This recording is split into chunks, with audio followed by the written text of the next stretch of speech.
எங்களோடு பேசிக் கொண்டிருந்தார். 4-4:15 மணிக்கு தான் தயாராகி முடிந்தது. கையெழுத்திட்டார்கள். அதன் பிறகு நான் நேரடியாக பிரஸுக்கு வந்து விட்டேன். அவர் நேரடியாக ஆளுநர் மாளிகைக்கு போய்விட்டார். ஆகவே என்னை சுற்றி அல்லது என்னை முன்னிறுத்தி என்ன நடந்தது என்பது பற்றி பெரிதாக எங்களுக்கு தெரியாது. ஆனால் தகவல் கிடைத்தது. அந்த தகவலைத்தான் நான் தகவல் கிடைத்தது என்று சொன்னேன். ஊடகங்கள் அதை பெரிதுபடுத்தி விட்டார்கள். இப்போது அதிமுகவுக்குள்ளே என்ன உரையாடல் நடந்தது என்பதை அவர்கள் ஊடகங்களின் முன்னால் சொல்லிக் கொண்டிருக்கிறார்கள். அது பற்றி எனக்கு பெரிதாக தெரியாது. ஆனா ஊடகங்கள் திருச்சி தானே பரப்புறீங்க செய்திய.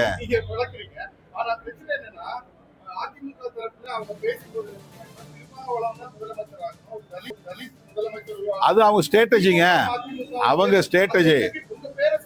ஆமா, நான் அந்த கூட்டணியில இருந்தேன்ல.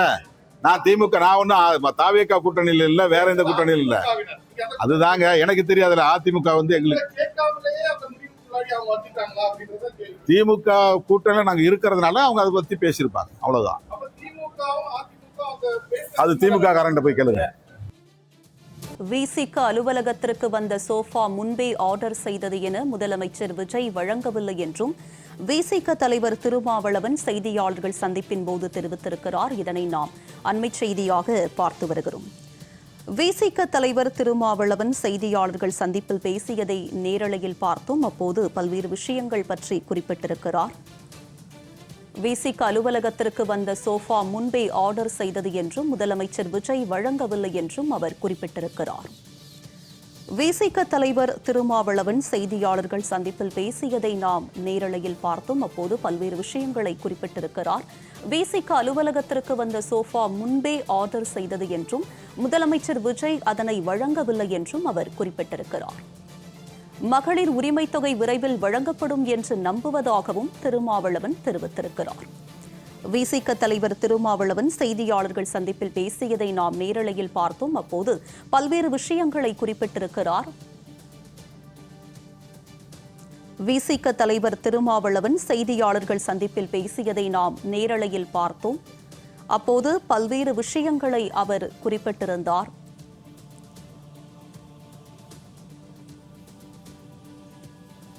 மகளிர் உரிமை தொகை விரைவில் வழங்கப்படும் என தாம் நம்புவதாகவும் அவர் தெரிவித்திருக்கிறார். மகளிர் உரிமை தொகை விரைவில் வழங்கப்படும் என நம்புவதாக திருமாவளவன் தெரிவித்திருக்கிறார். இது பற்றிய கூடுதல் விவரங்களுடன் இணைகிறார் எமது செய்தியாளர் முத்துக்குமார். அவரிடம் விவரங்களை கேட்டு பெறலாம். முத்துக்குமார், சொல்லுங்க, விசிக தலைவர் திருமாவளவன் செய்தியாளர்கள் சந்திப்பின் போது பேசிய விஷயத்தின் முழு விவரம். வணக்கம். அதாவது விடுதலை சிறுத்தைகள் கட்சியினுடைய தலைவர் திருமாவளவன் சற்று நேரத்திற்கு முன்பாக தான் அவருடைய அலுவலகத்துல செய்தியாளர்களை சந்தித்தார். இந்த காட்சி நம்ம பார்க்க முடிகிறது.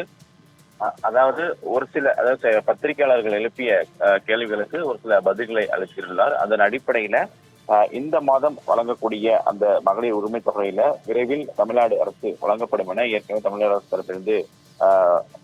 அரசு தரப்பிலிருந்து உத்தரவு என்பது பிறப்பிக்கப்பட்டிருக்கிறது. தமிழக முதலமைச்சர் அவர்கள் தற்பொழுது அதற்கான பதிலை அளித்திருக்கக்கூடிய சூழல்ல இந்த உடனடியாக வழங்கப்படும் என ஒரு சில எதிர்கட்சிகளால் தெரிவித்திருக்கிறார்கள். ஆக உடனடியாக வழங்கவில்லை என்றாலும் இந்த மாதத்திற்குள் அதாவது தமிழக அரசு வழங்கும் என்ற நம்பிக்கை என்னிடம் இருக்கு என்று அவர் தரப்பிலிருந்து தெரிவித்திருக்கிறார். அதே நேரத்துல இந்த கூட்டணி கட்சிகள் அந்த ஆதரவை தெரிவித்த போது பேச்சுவார்த்தைகள் ஈடுபட்ட போது ஒரு சில விஷயங்கள் எல்லாம் புறனாக நடைபெற்றது. குறிப்பாக சொல்ல என்றால் விடுதலை சிறுத்தைகள் கட்சியினுடைய அலுவலகத்திற்கு சோபாக எல்லாம் சென்றது. அதனை நேற்றைய தினத்தை பொறுத்த வரைக்கும் எதிர்க்கட்சி தலைவர் சட்டமன்ற உரையில பேசும்போது கூட எடுத்துரைத்தார். எந்த நிலையில அதற்கு பதிலளித்த விடுதலை சிறுத்தைகள் கட்சியினுடைய தலைவர் சோபா என்பது முன்கூட்டியே ஆர்டர் செய்யப்பட்டது, அதற்கும் விஜய் வருகைக்கும் எந்த ஒரு சம்பந்தம் இல்லை என்றும் தெரிவித்திருக்கிறார். அதே போல நேற்றைய தினத்தை பொறுத்த வரைக்குமே சி வி சண்முகம் தரப்பிலிருந்து ஒரு சில செய்தியாளர் சந்திப்பில் கூட ஒரு சில தகவல்லாம் வெளியாகப்பட்டது. அந்த தகவல்ல தொல் திருமாவளவனை முதலமைச்சராக ஆக்குவதற்கான திட்டங்கள் எல்லாம்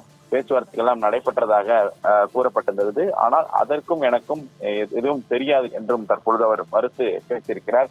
தொடர்ச்சியாக தமிழக அரசியலை பொறுத்த வரைக்குமே பல்வேறு குழப்பமான சூழல்களும் பரபரப்பான சூழல்களும் நடைபெற்று வரக்கூடிய சூழலில் இந்த விஷயத்தை பொறுத்த வரைக்கும் மிகவும் முக்கியத்துவம் வாய்ந்ததாக பார்க்கப்படுகிறது. ஏனென்று கேட்டால் நேற்றைய தினத்தை பொறுத்த வரைக்குமே திருமாவளவனை முதலமைச்சரை ஆக்குவதற்கான இரண்டு கட்சிகளுமே பேச்சுவார்த்தையில் ஈடுபட்டதாக சி.வி. சண்முகம் தரப்பிலிருந்து அந்த செய்தியாளர் சந்திப்பில் தெரிவித்திருந்தார்கள். ஆனால் தற்பொழுது அதற்கு மறுத்து பேசியிருப்பது மிகவும் முக்கியத்துவம் வாய்ந்ததாக பார்க்கப்படுகிறது.